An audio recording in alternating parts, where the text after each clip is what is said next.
After the sun comes up this morning, hundreds of Rio Verde Foothills homeowners will once again have access to a nearby water source. We continue our running dry coverage for you this morning, and that's all thanks to new legislation. Welcome to 12 News Today in AZ. I'm Emily Pritchard. I'm Allison Rodriguez. Happy to be kicking off the week with you. So let's get back to this, our top story. All of this is coming after 10 months of uncertainty among homeowners. This is a story that made national headlines. So we want to bring in our Trisha Hendricks right now. She's joining us live in North Scottsdale with the details. Good morning, Trisha. Walk us through how we finally got to this point.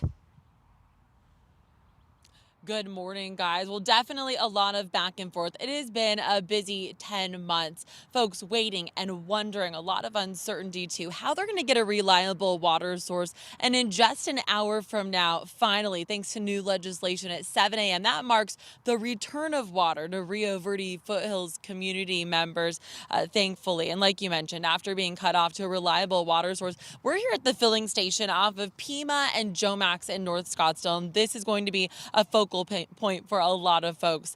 When Scottsdale cut off their water 10 months ago, they were cut off of their water supply at a standpipe. That was actually on January 1st. It's been a busy year. The move impacted about 500 Rio Verde Foothills homes who relied on hauled water to pay more and use less. Since then, water haulers have been going back and forth, traveling more than an hour to get water back to the community.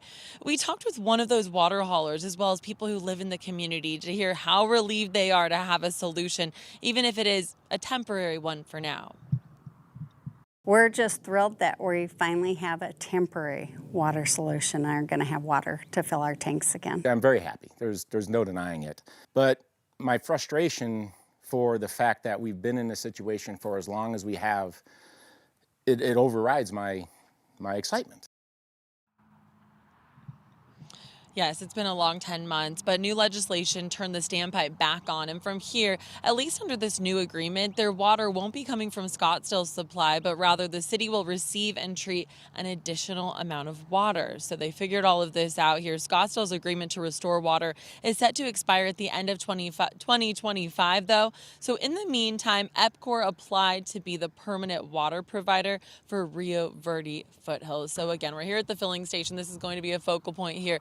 A lot to happen here over the next 24 hours. Again, all of this beginning at 7 a.m., marking the return of water to Rio Verde Foothills community members. Scottsdale Mayor Ortega says he's optimistic that EPCOR will be looking for a long-term solution, completing that before the 2025 deadline. For now, we're live in North Scottsdale. Trisha Hendricks, 12 News Today in AZ.